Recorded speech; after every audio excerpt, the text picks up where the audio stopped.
Good morning, good afternoon, good evening, all over the world. Dobson777a here. Well, we had quite a bit of interesting news this week. First off, an icon, Rush Limbaugh, passed away. And he's been battling a number of medical issues in the last couple of years, but mostly recently reported lung cancer. So that was something that he knew the treatment wasn't working anymore and he didn't have much time. But anyways, that was an icon that passed away. Secondly, I wanted to talk about specifically what happened in Texas and how this was all very predictable. And in fact, if you had ever watched my Grand Solar Minimum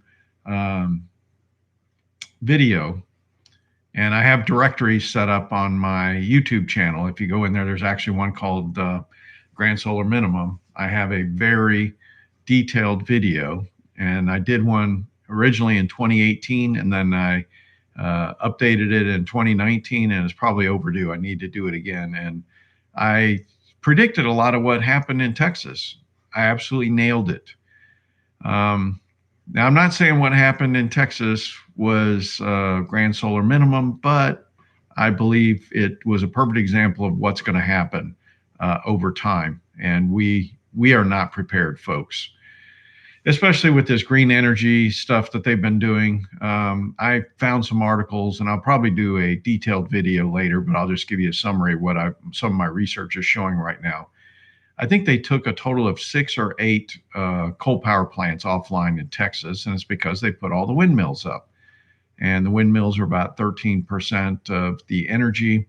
And unfortunately, the windmills went offline. And then eventually, even the propane or natural gas went offline. And a lot of it was because, and I think even nuclear had problems. Everything was not winterized. And the stupid,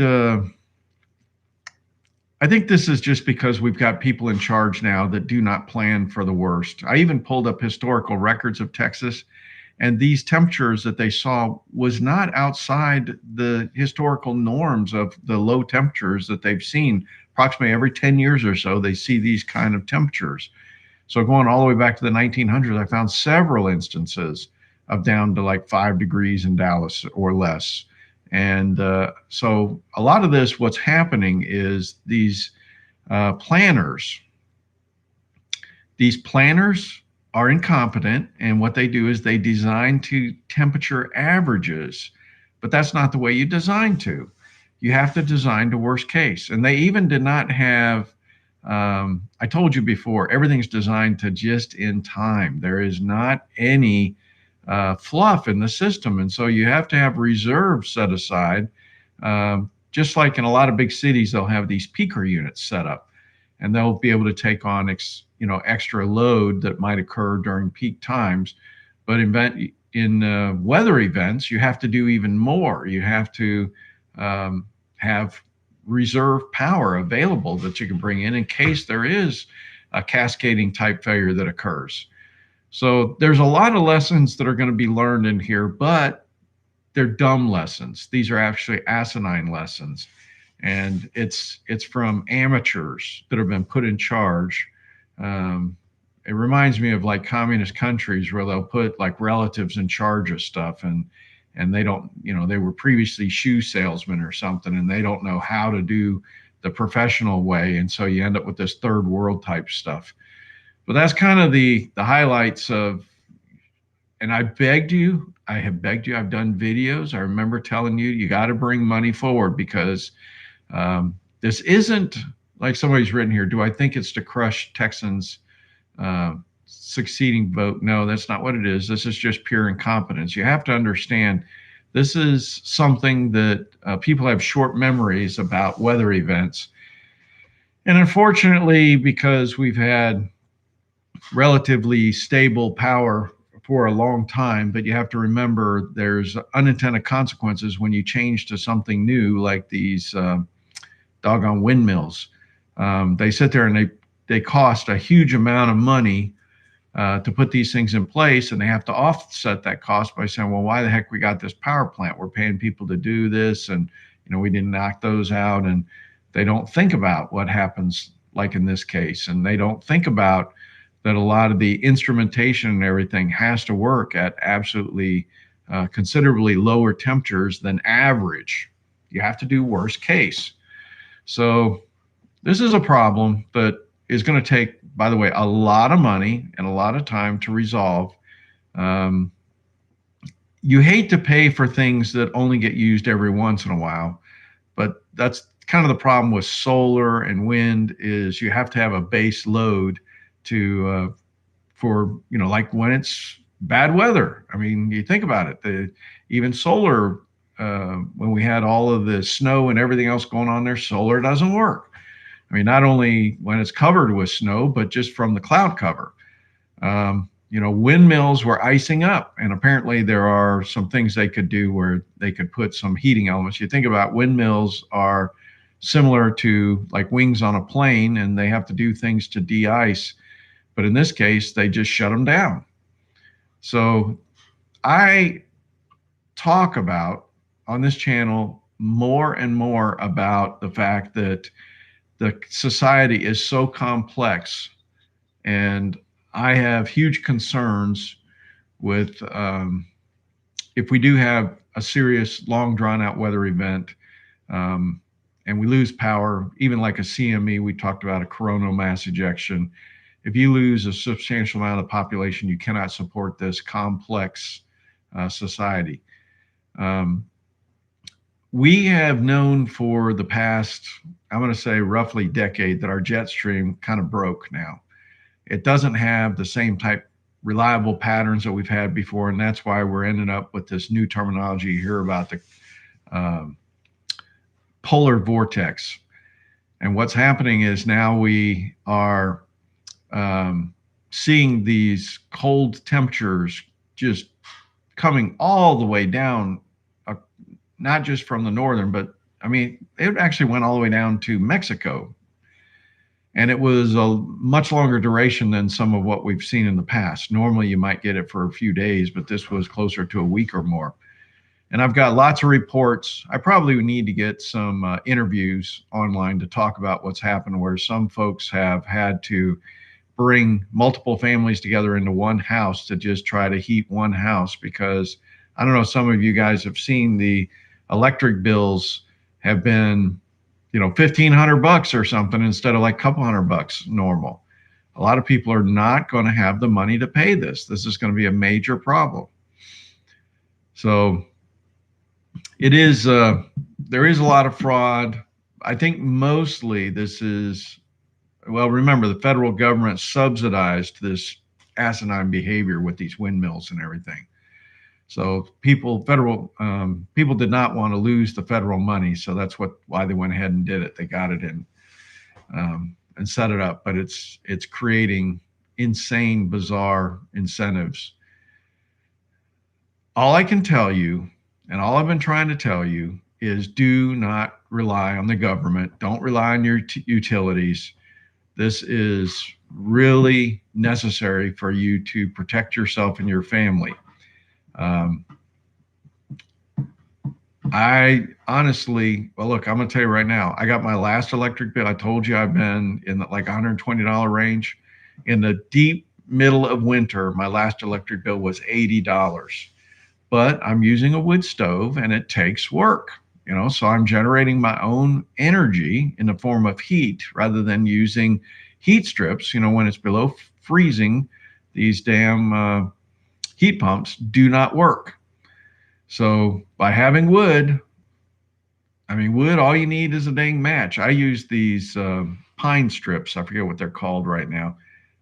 But you can light those with a propane grill lighter or a match, and then you stick that in there and you pile your wood around it, and it lights my wood in a heartbeat. Of course, I have really good seasoned wood, and my house is like 77 degrees upstairs and downstairs. It's wonderful. You might think that's kind of hot, but the ends of the house, that's the center of the house. The ends of the house are like 70, which is beautiful for sleeping.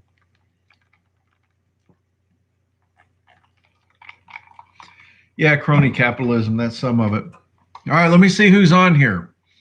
FN Based, Greg Steinberg, Josh Matthews, Oat MMC, Christopher K, Cheap Laugh Kennedy, Jared Payne.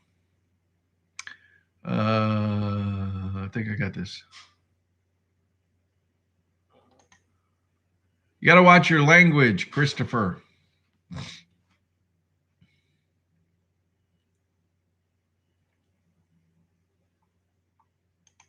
Yeah. Jeff Flaherty is online. So anyways, this has been really interesting kind of watching the J18 Coin Rings is on here, and Agent Jeff Thomas. It's been really interesting news watching this week. I really felt sorry for the folks. A lot of the crops were destroyed down there. That's going to be the other really sad thing. There's actually grapefruit trees and other types of things. You think about it, I mean, I don't think even greenhouses, all these high tunnels and anything, there's no way they could have paid for heating and keeping those things alive. So I got a feeling about everything's been destroyed. I have not started any seeds yet. I've thought about it. It's getting close. I started way too early last year, so I'm trying to delay about a month, but towards the end of February, I will probably be starting my seeds in the basement. Safa Stacker is in the house. Oh, so today I had a bunch of, I've got, let's see, what do you call it? An arborist. So my tree guy, you know, he was working in the area the last couple of weeks, and he's been bringing me some smaller diameter trees, you know, maybe no more than that big. And they're cut into, you know, 8-10 foot lengths, and he has a trailer that's a dump trailer, and he dumps them in the front of my yard up here. And I was out there with the chainsaw last couple days. I bought I'll have to show you this thing, but I bought this really cool thing. You put a paint can inverted. There's these inverted paint cans used for like striping and stuff. So you put that in there, and then it has a gear on there, and you roll it across the log. And depending on the size gear that you buy, it will put a dot, whatever length you decide. So in this case, I was doing 18-inch lengths, but I roll it across there and it goes, and then you come back and you can cut your logs exactly the same. So today was the first day I got to use it. I was so excited about that. And I got my chainsaw out there and was cutting these things up. And I mean, I'll tell you, it was a lot of work. I didn't even get all of it done, but I got probably 2/3 of it. And now it's ready to be split. So I'm always, now the wood that I'm cutting and splitting is not for this year. It'll be for next year, but I've emptied 3 bays of my my wood so far this year, and there's probably like 1.5 to 1 3/4 cord in each one of them, and so I'm starting to fill back up again, so it'll be ready for next year. And one of the things that I've learned starting last year is I've been cutting or splitting much bigger pieces for the stoves, because this wood, when it's seasoned, I like about 4x4 or 4x6 type chunks of red oak primarily is what I use, because they just burn way longer. Everything else kind of ends up being what I call kindling, that I will just put a layer on the bottom, and then I'll use these bigger pieces to put on top, and they'll burn forever.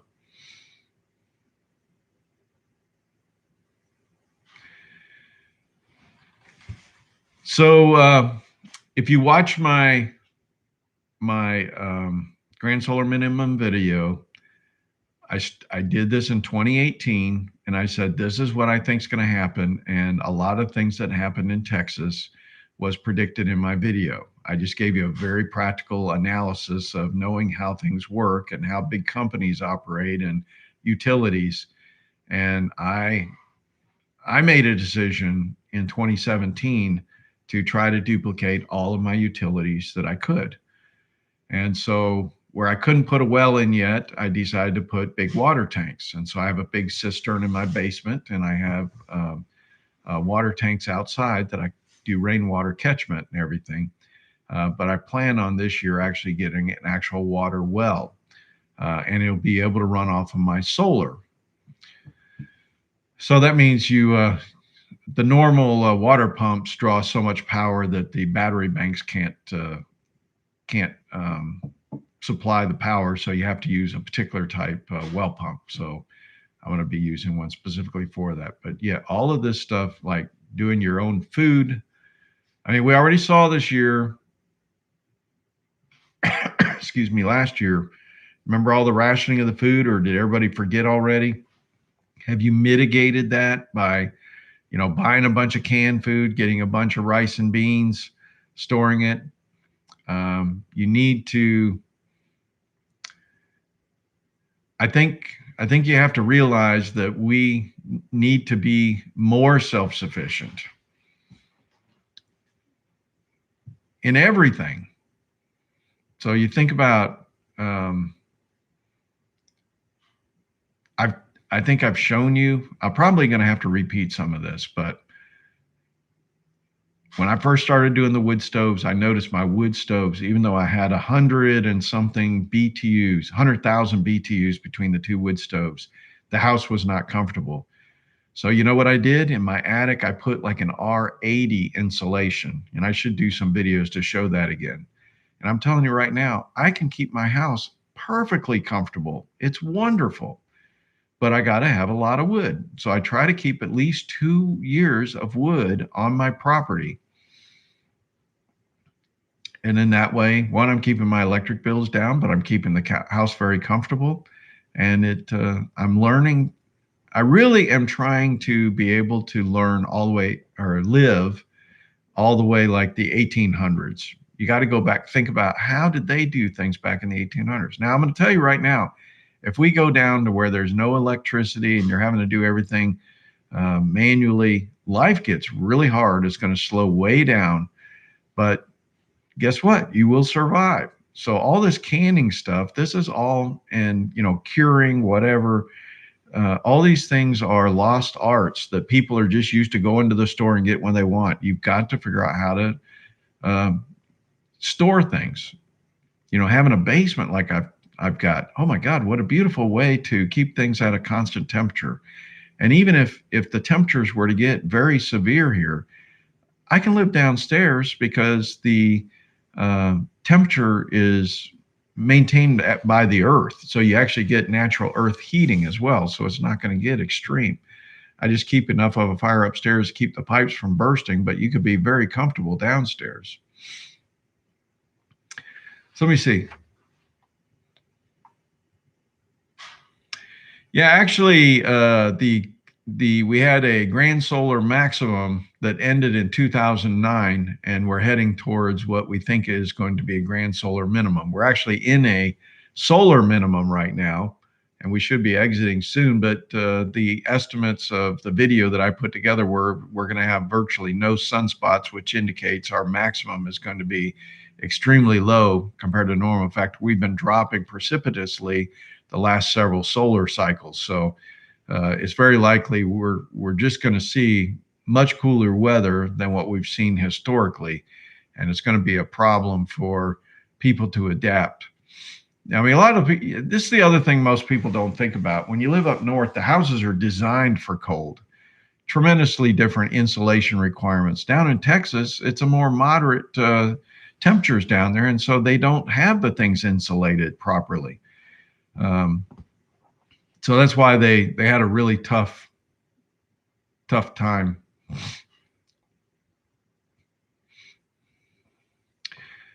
So ODMMC, don't seem crazy now, Dobbs. Well, not on these things. This is a message we are all on our own. And I agree. I don't think, one, you should ever rely on anybody if you can avoid it, and try to be self-sufficient. You're going to be happier. I mean, that's the whole thing why a lot of people will work their whole life, because they don't understand about preparing for the future. You need to be, you need to be able to, put some money away for a rainy day and get to where retirement, and then you can be self-sufficient. So many people have been, wage slaves, right? They call it, right? You got to get to where your money's working for you, where you can retire and be self-sufficient. That's the whole goal. And I don't mean just Social Security. I mean actually just, having investments and everything to pay you every day.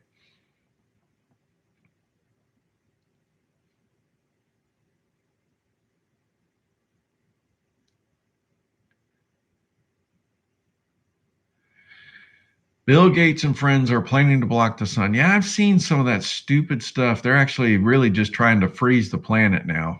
And again, we got people that got no business messing with anything. We've already the sun's going to do a good job for us just going silent.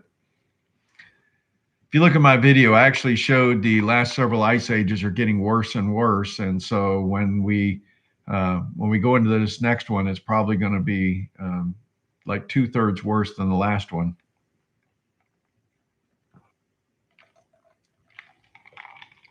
I'm really trying to think about how I can expand where I'm at. I really would like to take this neighborhood and try to develop it into a bunch of folks that can support each other. Oh yeah, this is my ice water.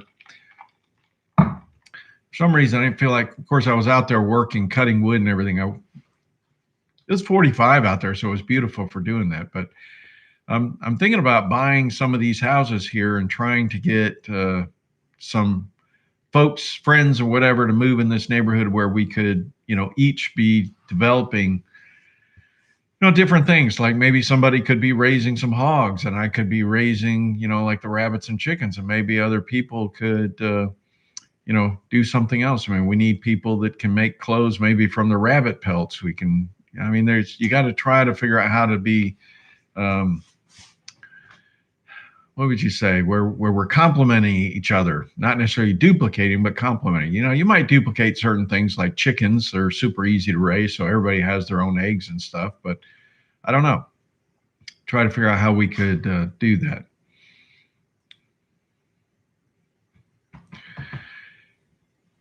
Yeah, where was I? I was somewhere and I was talking to someone because they were saying, oh, isn't it great? We're going to get this $1,400 check from the government. I said, well, don't you realize the strings that are attached to that?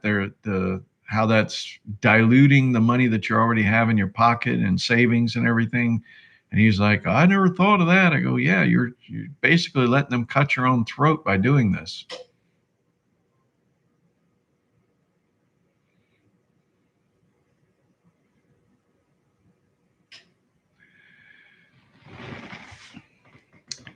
We really have to build a community. Last year, you probably remember early in the year, I offered on like Craigslist to go around and help people set up gardens and stuff. And COVID hit about that time I was trying to do that. So that ended up getting shot, but I'll probably try to do that again this year. I want to, I think we all need to be helping everybody get self-sufficient. And I'm going to tell you why. The more people you help, the less chance they're going to be a problem for you. And people just do not understand how hard it is to garden. It takes a lot to learn. And I mean, this is like year 4. Last year was fantastic. The year before actually did really well, but I've been expanding from some of the things that I've been doing. And so it just doesn't happen overnight. And you sure would hate to be in dire straits and to have crop failure. That would not be good. Hey, Eli. Yeah, so the garden that I was developed for my in-laws and everything, because of the personal issues I was going through, that was left to go to seed and everything else this year because I was persona non grata anymore, and I wasn't going to put any more time into it. But I've got other friends that I'm going to be, and even some of my tenants, I'm going to put a garden in the properties there. So I've got plans for doing that. But we all need to be doing that. I should have got the bottle of wine that I've been getting. I've got, now it's coming in like 6 every 3 months or something. I just don't drink that much, so it's piling up. I joined a wine club, but it's high altitude wines I talked to you about, and it's quite interesting. They send me videos about these actually wineries and everything. Yeah, wine is another, in fact, oh gosh, I can never remember the name. What do they call it when, like, you make sauerkraut and it's another type of preservation?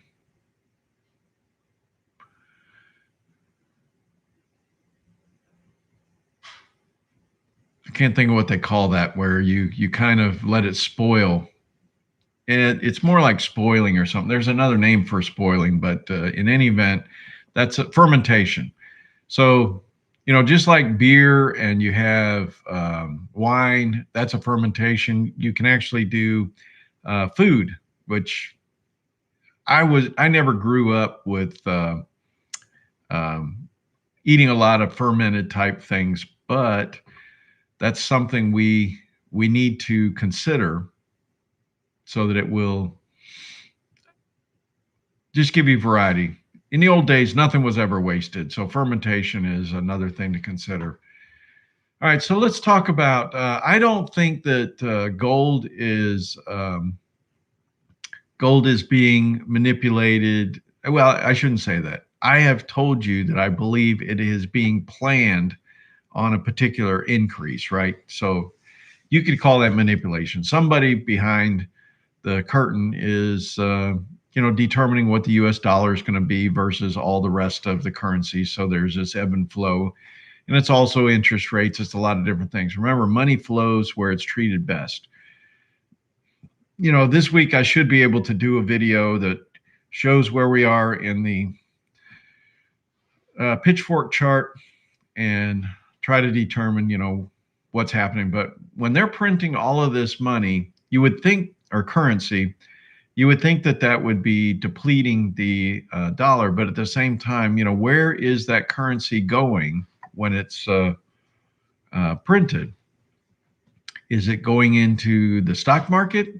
Is it going into, typically, mostly people are buying food, clothes, whatever. I don't know. Some people are probably buying vacations, but it does kind of go into the economy. And so that's why you see the stock market kind of doing very well. And the stock market is also a hedge against inflation, just like gold and silver, platinum, all that stuff is too.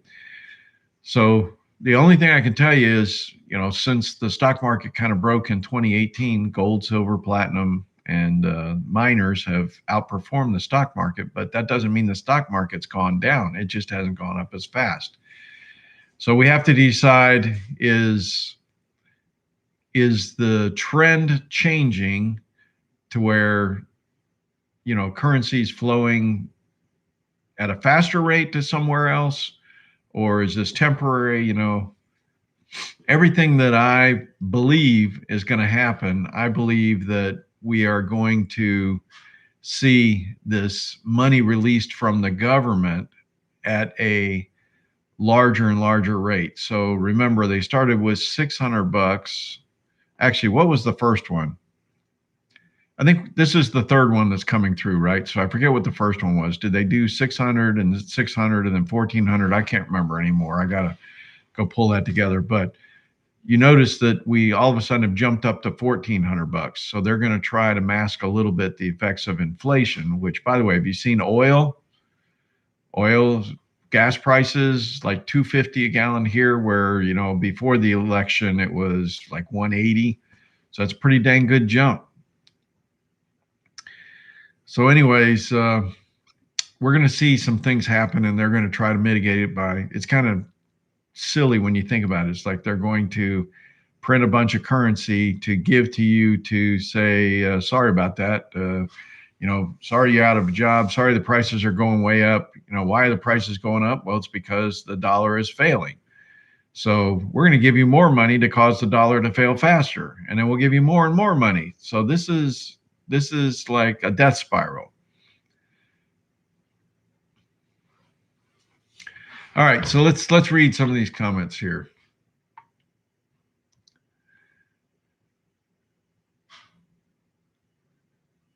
Practice salted eggs. You can do pickled eggs. I haven't done that yet.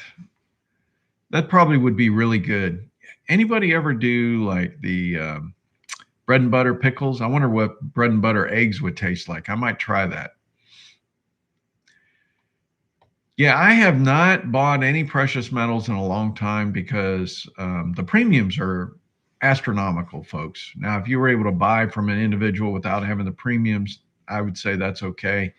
But man, I tell you what, these premiums are astronomical right now.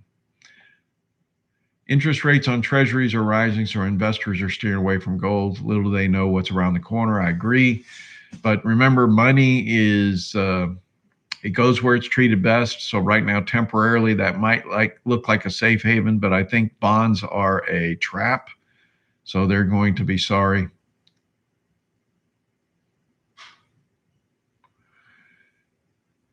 Yeah, I don't know about Miles Harris. We're turning up this week. I don't know how long yet, but gold should be up this week. Okay, well, we'll see. Right now, I just know there's ebb and flows of things that happen, and we got to wait and see what's going on. By the way, did you know that there's a lot of stuff going on about the election in the Supreme Court right now? So I've been following a little bit of that, and I'm not sure how that's going to come through, but that's really interesting that that is still banging around.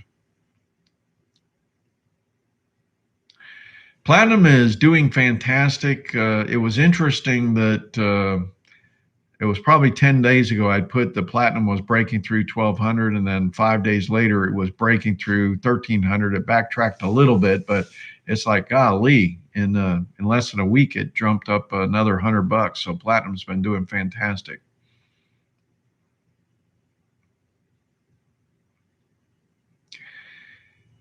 Yeah, I think ODMMC, that's where we see a lot of folks saying that we are going to, I think this is going to be a managed devaluation and revaluation to gold, devaluation of the currency, revaluation of gold. But there could be periods of time where they reset the currency by like 30%. You'll see gold just jump up 30% overnight. And those are the times that you don't want to be late getting to the party, folks.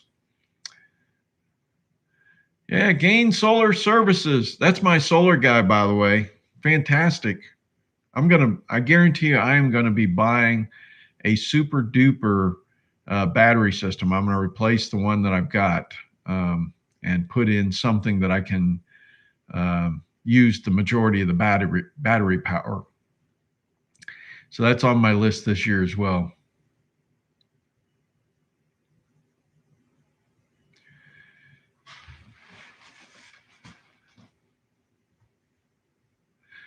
So ODMMC says, Dobbs, in July, gold derivatives must be backed by 100% gold. Bullion banks are trying to shake longs to get out of shorts by then. By the way, back to my solar. I've seriously been thinking about putting some solar on my rental properties too. Lithium is a rare earth metal. I wouldn't call it a precious metal, and the reason why is it doesn't have the same characteristics as, gold, silver, platinum, because it's not a noble metal. Precious metals are typically noble metals.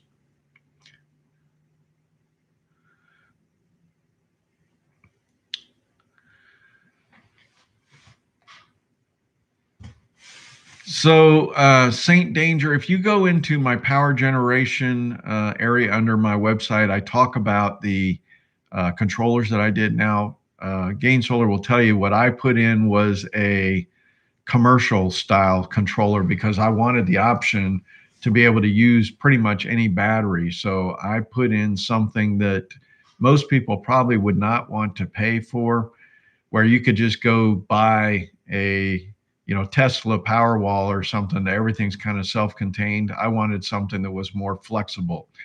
And so I've now got something that, depending on whatever the technology of the batteries down the road, I should be able to still be able to handle it with what I've installed.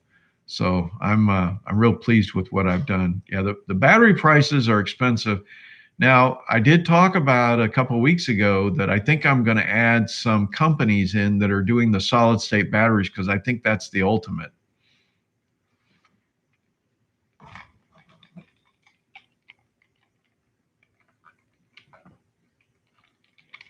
It sure feels like gold has a bottom already.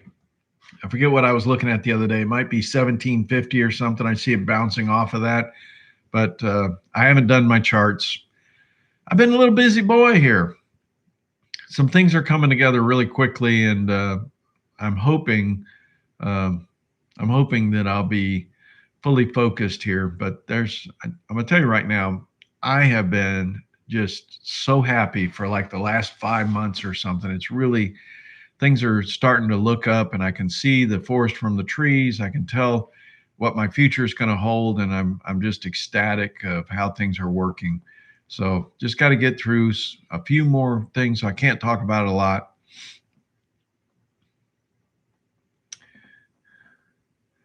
Yeah, any questions for I should do a show with Gain Solar on with me. We could do a live stream and let you guys talk to him, and we could talk about the system that we installed here, the pros and cons. But I didn't just rely on my batteries. I put in a big ass commercial type generator, and that thing has worked fantastic.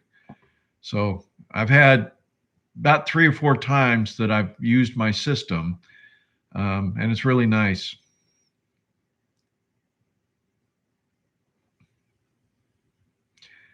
There's a solar company in your town called Dobson Solar. That's hilarious. I don't know if I told you. Hey, Dino D, thank you very much. In Florida, in the town I lived, there was a guy that had the same first name, same last name, same middle initial, but the middle name was different, but same middle initial. And I was somewhere and somebody had paged, my name, and I went over there to the phone and somebody else had picked up the phone. And I was like, after he hung up, I said, yeah, I thought, why did you answer it? That was for me. He goes, oh, no. And we, talked. He was an older guy, and he turns out he owned a pool company, and it was called Dobson Pools. So later, when I was buying my houses, I actually had to sign something to say that I was not in any way related to Dobson Pools. I was so-and-so. And I'm like, well, you have my social security number, all that stuff. I'm not this guy, but, pool companies are notorious. Yeah, Gain Solar Services actually did start out talking about Grand Solar Minimum. And I talked about, if you watch my videos, a lot of the things that happen in Texas were predicted in my videos. And so all I want to do is just constantly remind folks, single point failures will kill you. And I learned this working as a defense contractor. We always put redundancies in our designs. And if we couldn't do a redundancy, we had to have that single point failure had to be bulletproof, like in satellites and stuff. So there was always redundant systems that we tried to design, and we would, make sure that think about even like your vehicles, they have a limp home mode so that you're just not dead on the road and stuff. So you need to, and I think about like batteries for your house. It's like a limp home. You're not going to be running your air conditioner. You're not going to be running your heating system. But you're going to have lights. You're going to be able to use your microwave. You're going to run your refrigerators, that kind of stuff. So a lot of the things that you do are to mitigate catastrophic failures of other things that you can't control. For instance, you can't control your utility company, but you sure as hell could put your own solar on, especially when they're supplementing you to be able to do this. So I still beg you, plead with you to, if you have to, pull money forward, because I think this is going to get worse and worse, because we have, unfortunately, I hate to say stupid people in charge, but it is stupidity what's happened. This was all very predictable, but it's going to happen more and more because things are too complex, too interlinked, and the weather is a variable that can't easily be controlled. But there's historical precedents, and they again are not planning for operating at the historical lows, which unfortunately are repeating patterns. So they're only planning for averages, which is a mistake. And even the equipment is not designed to operate under worst case conditions. That's what they learned with the power plants. They were not what they call so-called winterized. Hey, do we not have like winter every year? And do we not know that there's variability in winter? Some people, for some reason, forget this, especially the planners. So a lot of these planners are incompetent.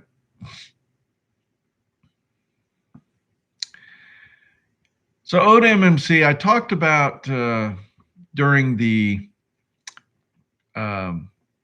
pandemic, we had a bunch of ships sitting off ports that weren't coming in. And I've told you that I believe a lot of this is due to the reset. We're actually going through a monetary reset. And the reason why things aren't being delivered is because we have money problems. We can't pay for things. So they have to figure out how to, cover it. It takes more currency when your currency is failing. And so they have to figure out how to cover this. So I think you're going to see more and more of these ships sitting out there because they're not going to deliver unless they got their payment. I don't know. I think it's an excuse. And individuals have these same problems, right? All of a sudden, this this whole thing where we're just not prepared. Majority of the people are not prepared. A lot of the cities, you're not going to be able to use wood stoves. They've knocked people out. A lot of places you're not allowed to do rain catchment. There's nothing to say you cannot put a cistern in your basement, though. There's nothing to say you can't bury propane tanks in the ground. A lot of this stuff is free. I just beg you to pull some money forward and start doing some of the stuff I've done. You want to have reserve power. When you have propane tanks, it's your power. When you have wood stored up, it's yours. When you have water stored up, it's yours. Some of these guys had electric bills in Texas now that are $1,500, $2,500. By the way, imagine businesses, people with like pizza ovens and stuff like that. Imagine what their electric bills are going to be.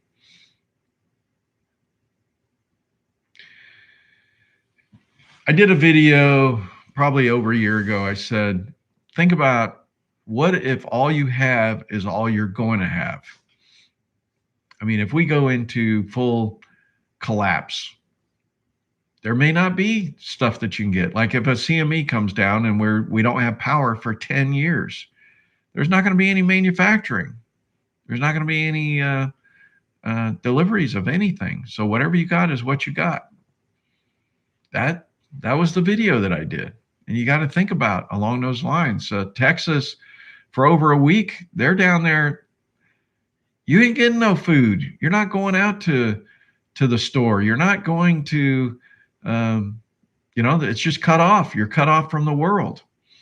So if you didn't have a little Coleman stove that you could cook your food, I mean, some of these people, they had rolling blackouts. If they were fortunate, they had rolling blackouts. Power came on for 15 minutes, was off for an hour. So that means when the power came on, it's like the mom was in there and the dad, they were in there trying to cook like hell so they could, cook some soup or something so they could eat because they didn't have Coleman stoves. So look, I put now the problem is when it's 5 degrees outside, I got a lot of outside cooking capabilities because again, I've got wood. So worst case, I can go grab from my wood pile and I can, take my charcoal. I got a bunch of charcoal stored up even, so I could cook out there. I even have a propane grill, and during power outages, I've actually baked in that thing because propane is nice and clean. It's hard to do that over a charcoal fire because you get like a smoke smell and stuff, but I've actually baked bread and stuff in that thing, like the crescent rolls and the cinnamon buns and stuff like that. But I did put a propane stove downstairs that now is running off my battery, so the controller and everything, so I can cook inside, not out at 5 degrees like Texas was having to. But you have to plan to where you are not dependent, like solely dependent. And I'm talking about reserve power. We need to make sure that you have some reserve power capabilities. You know, I've picked up some of these propane tanks that they use on RVs. I picked up some of them that are used on forklifts, and I've got those in my shed filled up, ready to go. So I can actually cook for a long time if I needed to outside. But I also have buried propane tanks in the ground. But eventually those may be depleted. I have hot water when there's no power because it runs off of propane. And I got it on a timer. So I need to kind of share all these things again. It takes a lot of planning, and you just do a little bit at a time. But man, I tell you, I'm pretty bulletproof right now. It's not perfect, but it's in pretty good shape. Yeah, there will be heat waves. There'll be extreme weather events. One of the things I haven't talked about, there's going to be significant earthquakes. For some reason, in Grand Solar Minimum, you get a lot of earthquakes. You also get a lot of volcanic eruptions. So we could see some significant problems. These are like geological, climatic type problems. I haven't tried any solar ovens because, again, I have wood and again, a lot of propane. So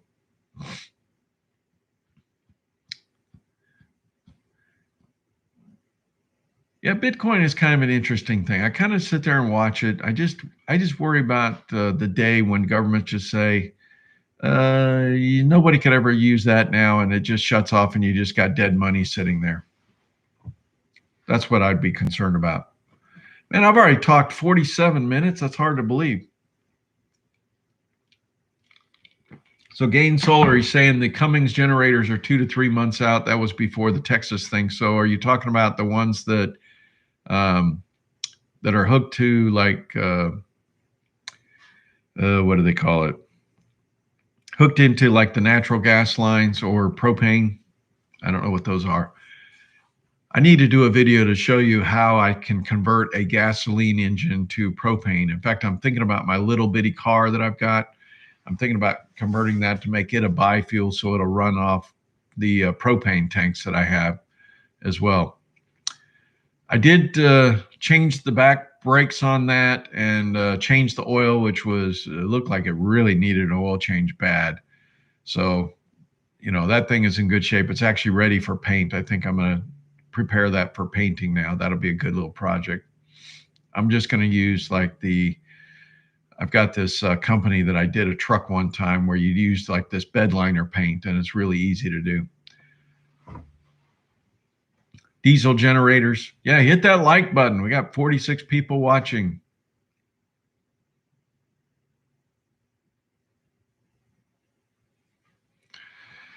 Remember, at some time, the whales will punch their clock and drop that Bitcoin in half again. I forget what the statistics were. There were a small percentage of the people owned like 80% of the Bitcoin. That's not a good situation when that's happening.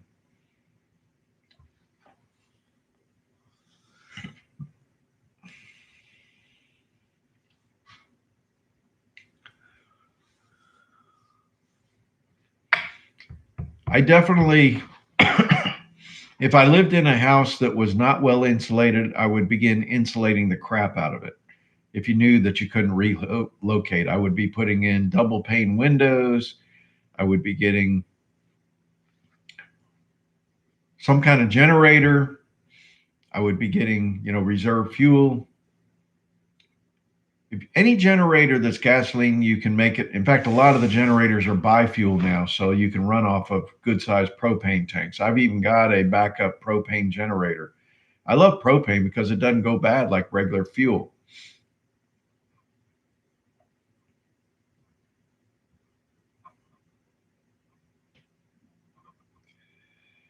Yeah, I wonder how Bitcoin worked in Texas with no power. Somebody tripped over the power cord in Texas. Bitcoin was down.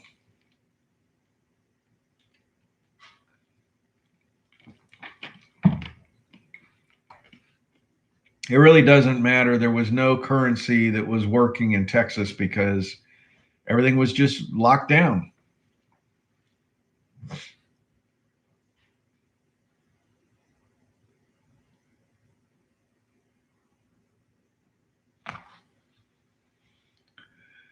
Well, anyways, I wanted to get on here. I really hope that you take what I said.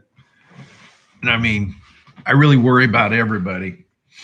I know a lot of you are still working for a living and stuff, and it's hard, but you've got to figure out how to do some of this stuff. And I can show you step by step on some of this, how you can approach it yourself. And maybe that's what I need to do, because I just tell you, that I've installed wood stoves, but I should actually show you the steps that you need to know and some rough estimated costs. I'm thinking about changing out the wood stove I have upstairs, which is a buck stove that has a fan in it. But I've got one of these very large Vermont casting stoves in the basement. And that actually is much easier to use. And it actually will burn for 10, 12 hours, which is fantastic, where the buck stove, I maybe can get 6 or 7 hours burn on it. So I'd prefer, using, larger logs and having a longer burn time, and it's easier to clean and maintain than the buck stove. So I can share some of those things with you, but it's just one of those things that you gotta try things and see what works. And I'm really happy with what I've done, though. The insulation, everything is all working out great, but you guys need to figure out how to do this. And you always got to, don't wait. I mean, like wood, honest to God, you have to constantly keep your racks full. So when I empty a rack, I try to fill it back up, and I'm getting a little bit behind right now.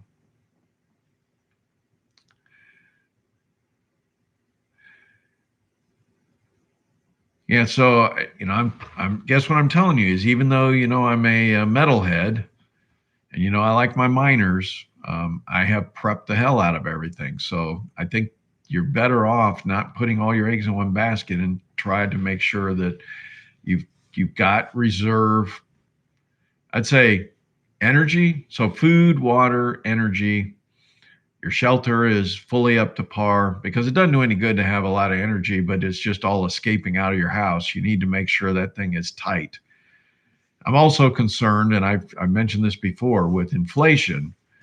You need to get if your roof is failing, you need to get it done. If you need new windows, you need to get it done, because prices of things are going to go, and they have gone. I mean, I sit there and I know all these houses that I've worked on since 2012, when I started buying these things. I know what the costs were of roofs and windows and things, and the prices and labor are way up compared to what it was when I was doing all my houses.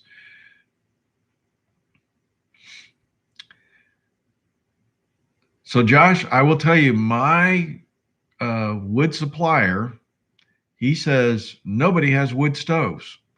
And so he's having to pay to dispose of these trees. And so he loves it when I'm in the neighborhood that he can come just drop it off here, instead of having to pay to dispose it. So to me, it's a win for him and a win for me. He doesn't have to pay to dispose it. I take it and I make use of it. And by the way, it's a renewable source.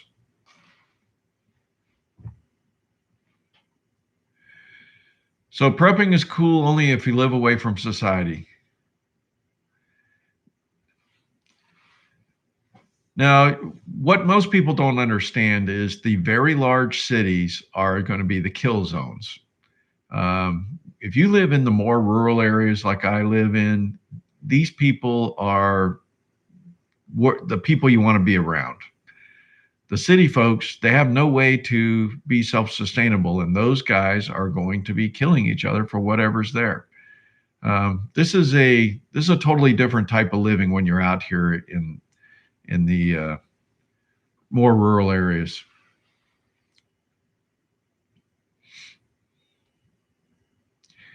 And you don't want to be defeatist. If you think that everybody's just going to take your shit, why don't you just go, kill yourself now, because that's a joke. You're supposed to be a survivalist. We're men.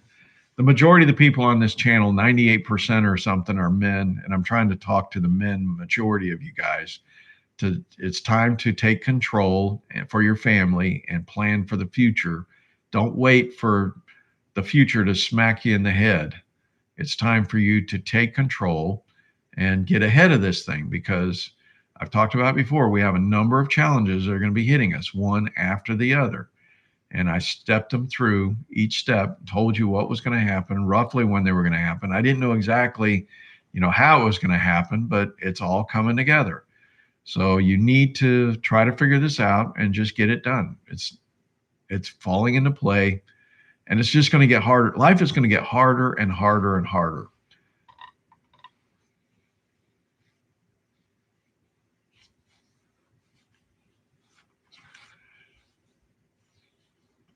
So you plan for the worst and hope for the best. That's another one of the sayings, right? So that's what we try to do. Most people are not planning at all. So if you're just going to fail if you don't plan. I'm going to tell you right now, just make a list, and you got to knock off your list. That's what I do. I operate off a list every day. And it keeps you from being overwhelmed. And, when you're starting out, your list might be extremely long. Christopher K. So I'm actually adding uranium on my ETFs for like the base metal, so we can follow uranium. But I also have a uranium miner I think I'm going to add to our portfolio. But it's I don't know if that's going to be a substantial play right now, but we'll just monitor it. It's not something I would put a whole lot of money in. It's kind of like platinum. I don't put a whole lot of money in platinum either, but we've got a huge advantage. I would say PGM metals. I mean, with SBSW, we have done fantastic. And so anyways, I've always said, little 10% platinum, and that may end up be the winner for this year. We'll see how it works out. But I think I'm going to go ahead and shut it down. This has been a great